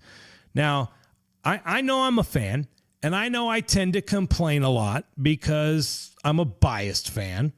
Like, I'm going to mumble under my breath like, yeah, that probably was goalie interference. But there ain't no way I'm going to say it out loud. Hell no, I'm going to scream and yell, ref, you suck. And then I'm going to sit down and go, yeah, it was probably the right call. But the penalties are getting old. The Toronto game was blatant. You can go back and listen to my podcast last week, episode 30. It was a pretty cool episode. And I said, I warned everybody. I said that Toronto's going to screw us because, newsflash, the headquarters of the NHL is in Toronto, and everybody loves Toronto, and that whole city of Toronto is just blow the Maple Leafs, Maple Leafs, Maple Leafs. All the pundits, Maple Leafs, Maple Leafs, Maple Leafs. It's honestly, it's disgusting because as I was talking to a fan out at the Fortress on Thursday, I said, hey man, you guys are kind of cool. I mean, we've had some kind of jerk fans, but you Maple Leafs are pretty cool. He goes, oh yeah, your stadium's nice, and we could just get into talking, and they were really nice guys. I mean, I didn't have any problems with any Maple Leafs fans. And as the bug-eyed guy at the games, I tend to be a little talky. I tend to be a little, schmoozy, and hey, how's everyone doing? Because I want everyone to have a good time, right? There's nothing wrong with that. Well, these fans said, you've done something that I've never seen in my lifetime. I go, what is that? What are you doing? He goes, your team made it to the Stanley Cup Finals. And then it's like, when you put it in perspective, And this guy was probably a couple years younger than me. So I'm saying he's probably like 36, 37 years old maybe. You know, he's a real nice guy. And, you know, he's like, my whole life I've never gotten to see that. And I'm going, shit, dude, it only took me, hold my beer, dude. It only took me 1 year. And I know I'm joking, but all kidding aside, it's what happened last year was special. And a lot of teams and a lot of fans have never even experienced that. So these guys were really cool because we weren't jerks to them. They weren't jerks to us. They were cool. They were like, man, you guys got to experience something. I go, I know, dude. My pocketbook knows, man. I was here. I was in my seats watching it. I saw Ovi come out there and lift the cup right in front of me. I go, yeah. Nah, bring him back up. Anyway, so that's the bad. So the bad is the penalties enough already. Now, what's the ugly? Well, the ugly's already been discussed in this episode. The ugly is 5 straight losses in the row, the Fortress. That's never happened before. This was a first for the Vegas Golden Knights franchise. We've never lost 5 in a row at home. And the problem not so much is the 5 in a row. It's the way we lost the 5 in a row. The Minnesota game was tough. The Nashville game was tough. And then the Arizona game was tough. And then the Toronto game was tough. And I'm like, this is not fun. This is not night hockey. This is not, I mean, we come. And then some people like to complain that the fans leave early. Okay, if we're getting our butts kicked and people want to leave, I don't judge them. I mean, if you have to go somewhere, you have to go somewhere. I mean, if you're tired of watching it and you're frustrated and instead of saying something out loud, you're just going to pack your shit up and leave, I'm okay with that. I mean, the Vegas Golden Knights got some fickle fans, let me tell you, man. I mean, and if you think what I just said is incorrect, then you a damn liar.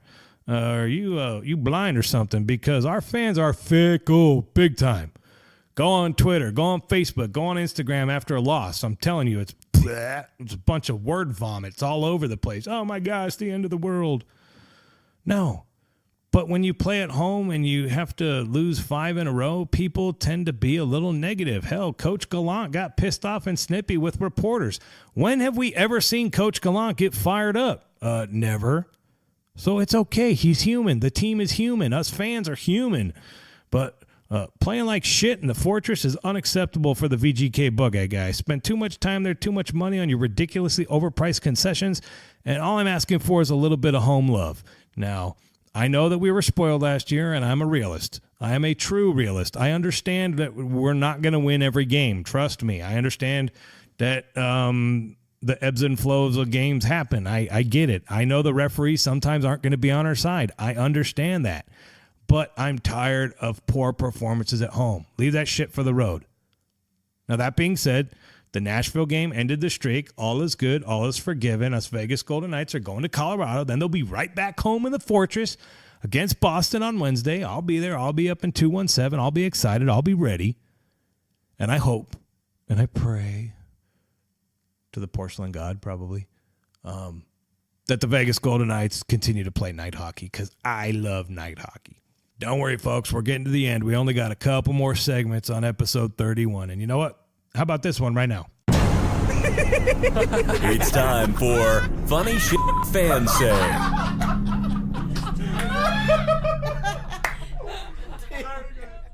Okay, Funny Fans Say.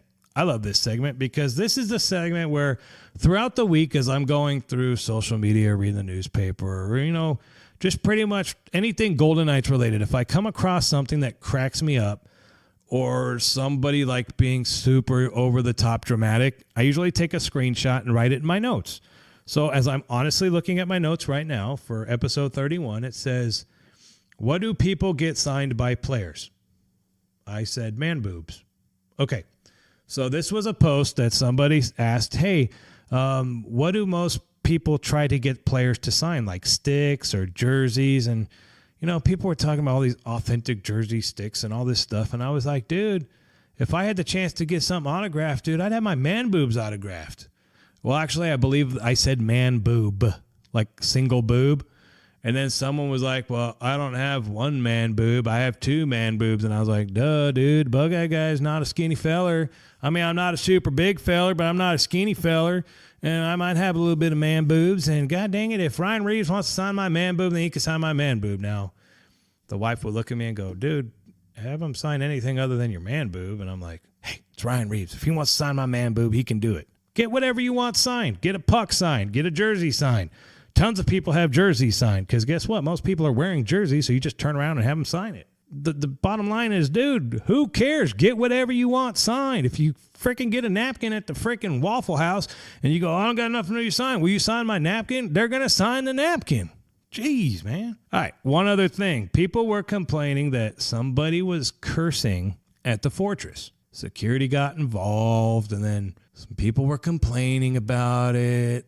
And this is kind of a touchy subject for the Bug-Eye Guy because snitches get stitches and end up in ditches. I am not a big fan of going to a professional sporting event and running to security and complaining about another fan. I mean, unless if they're puking all over my kid or they're a whole bunch of foul language when there's little kids around, I get it. But if someone's using the occasional F-bomb or S-bomb or whatever bomb you want to refer to, first of all, be man enough to talk to the person and go, hey, look, I got little kids right here. And most people, like my section is perfect. You do the scan. If you don't see the kids, it's kind of like game on. Everyone kind of knows that there's going to be a little bit more foul language flung out there.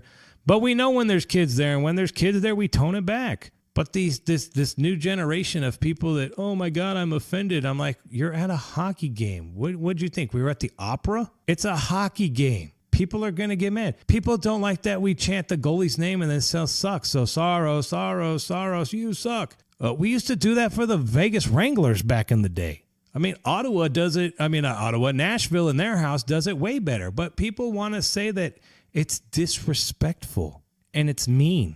Look, I chant Ed Bernstein sucks every single penalty kill. It's no disrespect to Mr. Bernstein. Enough said, Ed, you're probably a cool dude. I've heard you're a cool dude. It has nothing to do with Ed Bernstein. It has to do with the fact that we're on the penalty kill, and the penalty kill sucks. Ed Bernstein happens to sponsor it. We're just repeating it and saying sucks because we're mad we're on the penalty kill. People want to go to the game and sit there and not say anything and not yell and just watch the game. And that's fine if you want to do that, but people pay good money, and most fans get into the game. They yell when the Nitron says make noise. You, as a fan in the arena, are expected to read what is on that Nitron, and if it says make noise, you're supposed to make noise. And if someone's noise might be an occasional F-bomb or S-bomb, and you guys are going, Bug-Eye Guy, dude, you cuss in your podcast sometimes. I go, I'm trying to be nice, but okay, if someone says fuck or shit at the Fortress, don't be a little bitch and run upstairs to the usher and go, there's a guy down there that keeps saying the F word and it really makes me sad. In your workplace, that's probably an okay thing because Soft America has trained everybody that you don't have to take it. People have to be nice to you. Well, at hockey games, I'm a nice dude. I reach out to opposing fans all the time. I try and interact. I make sure everyone has a good game. I love it. But if you want to be a little bitch like Ed, that runs up to security and says the Bug-Eye Guy's making too much noise. And I wasn't even cussing. I was just simply reading the Nitron.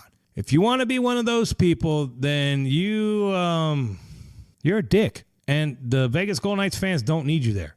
We know. We know when it's going good and we know when it's going bad. We know when there's kids around and what to say and what not to say. If you are a tattletale or a snitch, the Bug-Eye Guy's got nothing to do with you. Now, some of you might be listening to this podcast right now and be going, whoa, wait a minute. Bug-Eye Guy, you crossed the line here. This is my podcast. This is my show. This is how I feel. I'm at almost all the games. You want to talk about hockey etiquette? How about the fact that people continue to get up and walk in front of other people's views while the puck's in play? I yell down in front. We had someone last night on the phone at the Nashville game, on the phone, right on the railing. I'm like down in front. And then finally everyone else started yelling and she turns around and puts her arms up like, are you yelling at me? And I was like, yes, lady, sit your ass the fuck down. You are blocking the view for everybody behind you. And she was super offended. Her boyfriend kind of turns his head real quick and then realizes and is like, oh, okay, my wife or girlfriend's being an idiot. Simple hockey etiquette. That's the kind of stuff that people should be complaining about. You should not be complaining about someone that occasionally said something. Hell, have you not seen the amount of drunk people? And I know you guys are going, I can't believe how people get drunk at the Fortress. And I'm going to tell you, folks, there's three ways. One, they're willing to pay like $350 for like 6 beers. 2, they pregame and they're hammered and they get to the fortress before the game even starts and they see the stairs and they're like, holy shit, that's kind of steep. Or 3, they smuggle it in because they pay, $12 for a soda and they smuggle in a couple bottles and top it off because they're not paying $20 a drink. But yes, people get hammered there and people say dumb shit when they're drunk.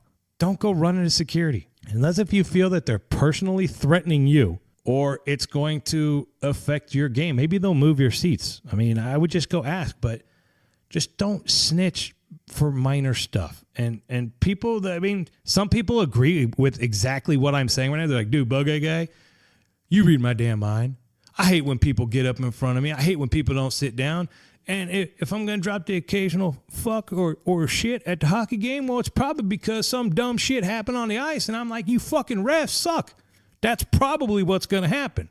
It's kind of stupid, right? I mean, between the man boob was kind of funny and then these people just complain. I'm like, man, there's so much more important shit to bitch about.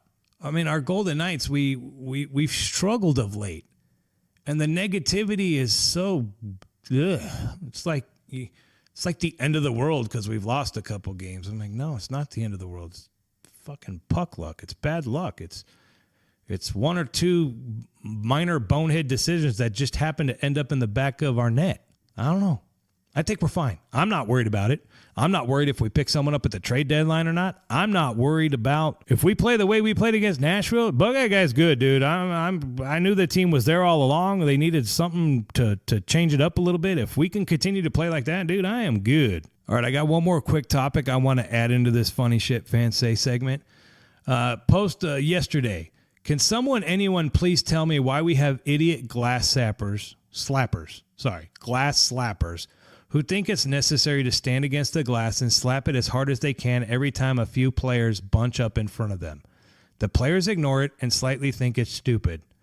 Okay, so what this person is talking about is the rich people that have front row seats, they like to bang on the glass when the players are there. Okay, I totally agree with this post that it's annoying as hell because, yes, the players don't give a shit. And also, for some of you guys that may not know, most games that are broadcast on TV, they put microphones for the broadcast for TV on the top of certain segments of the glass. So if you're ever watching a game and all of a sudden you hear the sound with like a bink, bink, bink or like that, that's because somebody is banging on the glass and it's hitting the microphone. So you're at home on your couch watching the game and all of a sudden the sound's a little off. You can thank an asshole fan sitting on the glass, and it's probably someone that doesn't understand hockey etiquette. All right, enough of this segment. It's time to dive into my final segment of the episode. You guys know how I love to end every episode, right? Well, I like to do it with a rant. And I like to call my rant, What the Puck?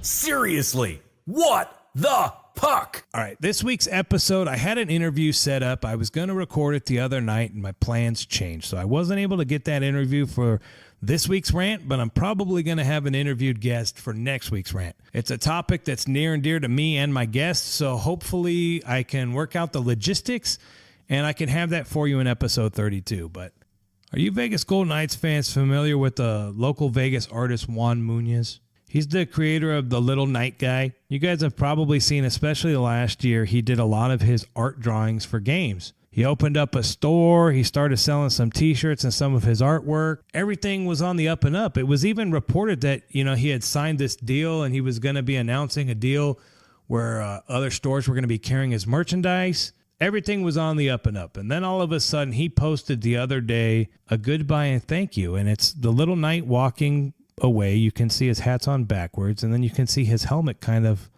off to the side. And I'm just going to read this because this kind of explains what's going on, and then I'm going to give you my thoughts. Now, this is Juan actually posting as to why he put this picture online. This is from Nighttime Art. You can follow him on Instagram, Facebook, Twitter. He says, I want to say thank you to every single person that has supported my work with Lil Knight and Nighttime throughout this past year.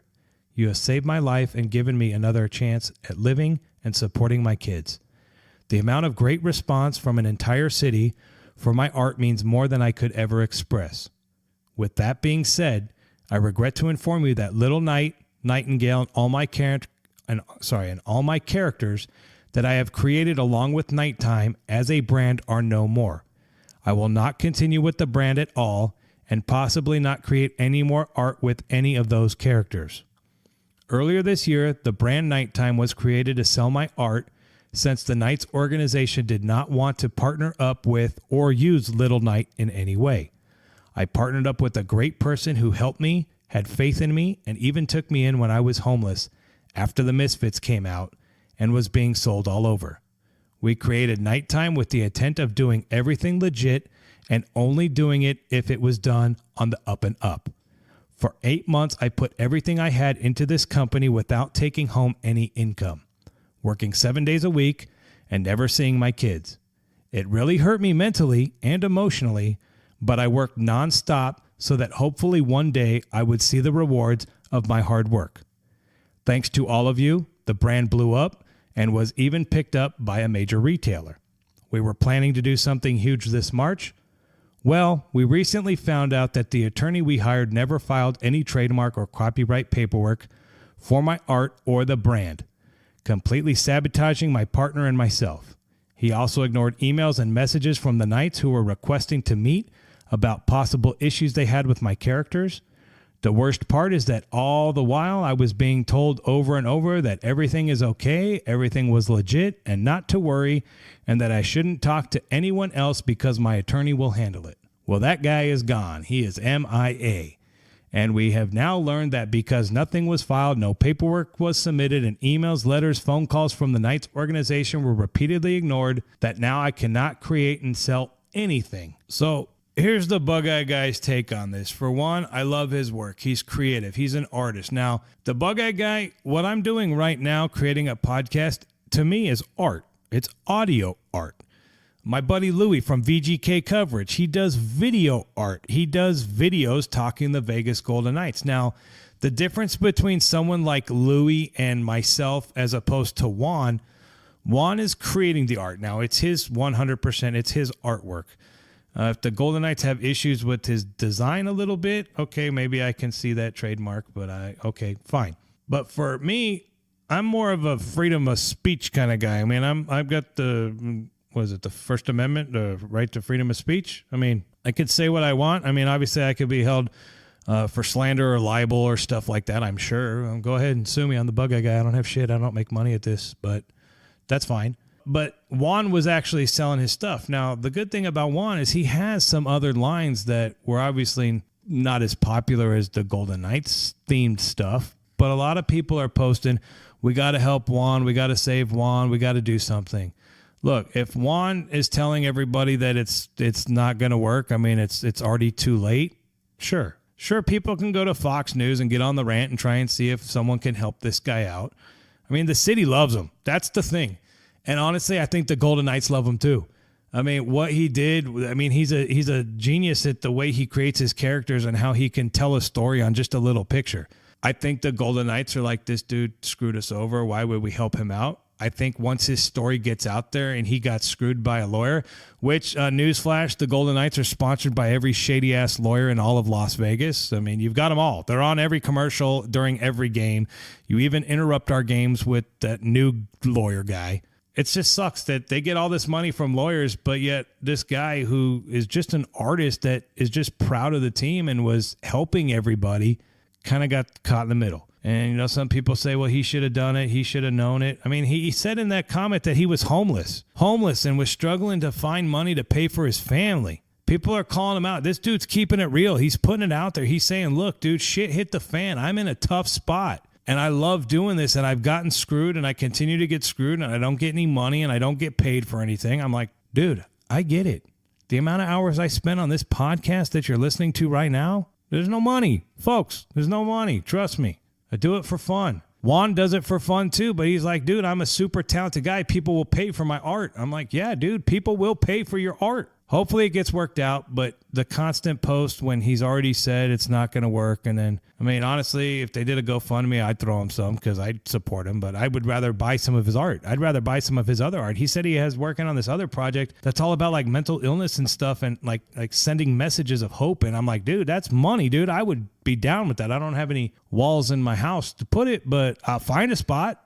I mean, just to support a local artist, man. I mean, this one's going to be tough because there's a lot of Vegas Golden Knights fans that love this dude, love his artwork. I mean, they love it. It was part of the history from last year. I mean, the Golden Knights paid him some money to do that Golden Misfits brand with the skeletons. I mean, they've got pucks and they've got socks and stuff that was designed by him. And now for him to get screwed over, I hope it all gets worked out. I hope. Hey, Bill Foley, you're a cool dude, right, man? You're an honest businessman. This guy wasn't trying to screw you over. He wasn't trying to screw you out of any money. He got led down a path by someone that he thought had his best interests at heart. The guy was homeless, so it's not like he can go hire the big expensive lawyer. Hell, I'm surprised he didn't go get freaking Adam Kuttner or Glenn Lerner, but yeah, they're personal injury lawyers. I get it. But still, maybe Bill Foley will hear this story and go, no, this is crap. Let's find this dude a job.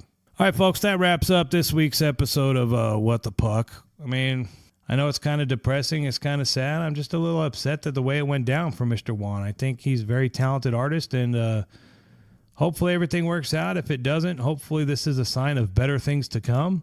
All right, Vegas Golden Knights fans, I've taken up way too much of your time. Episode 31 of Knights Nation podcast is pretty much in the books. I want to thank you for tuning in and listening. I hope you guys enjoy the changes. I hope you like the new segments. I hope this one's a little bit more streamlined than last week's episode. I'm hoping to continue as we keep going down the path of doing these podcasts, that they get a little bit better every time. I can't be perfect every time. I can't have the best topics every time. Sometimes the stories are what they are. This podcast, this episode right now that we just listened to, I'm telling you guys right now, if we would have gotten our asses kicked against the Nashville Predators, this podcast would have been way worse. Way, way, way worse. I mean, I was going into the Nashville game like the podcast is going to be really, really, really angry, or it's going to be like, okay. And I'm glad everything worked out the way it did. I'm glad we ended up kicking the losing streak. I'm glad this podcast wasn't totally negative. The Arizona game and the Toronto game straight up sucked. They were garbage, hot garbage games. They were very painful to watch in person. They were very painful to listen to the post-game radio as we're going home. Although kudos to Gallant and Ken from Sinbin on your little it was entertaining. I enjoyed it. I thought it was kind of cool to see that other side of Gallant. Like, he's human, right? All right. If you guys enjoy this podcast, thanks so much. Please reach out on whatever podcast platform you're listening to, whether you're on Podbean or Apple Podcasts or Google Play. They got a little review section, man. Just go ahead and throw me a little review or a like or something. Just say, hey, dude, I love your podcast. Or better yet, subscribe. If you subscribe to the podcast, every time I come up with a new episode, it's just going to notify you on your phone. It's going to go, bling, new podcast. You're going to go, dude, the Bug-Eye Guy got a new podcast out. I got to listen to that. Dude, all you got to do is subscribe. Again, thanks so much for tuning into episode 32 of Knights Nation podcast. I really do appreciate it. I will talk to you guys next week. 3 more tough games this week. Could be good, could be bad. Either way, I'm excited. I love you. And as always, duh, Bug-Eye Guy. Go Knights, go. You've been listening to the Knights Nation podcast. For a full recap of this podcast or to listen to past episodes, visit knightsnation.vegas. Your host, the VGKbugeyeGuy, is available on Instagram, Twitter, YouTube, and Facebook at VGKbugeyeGuy and at Knights Nation LV.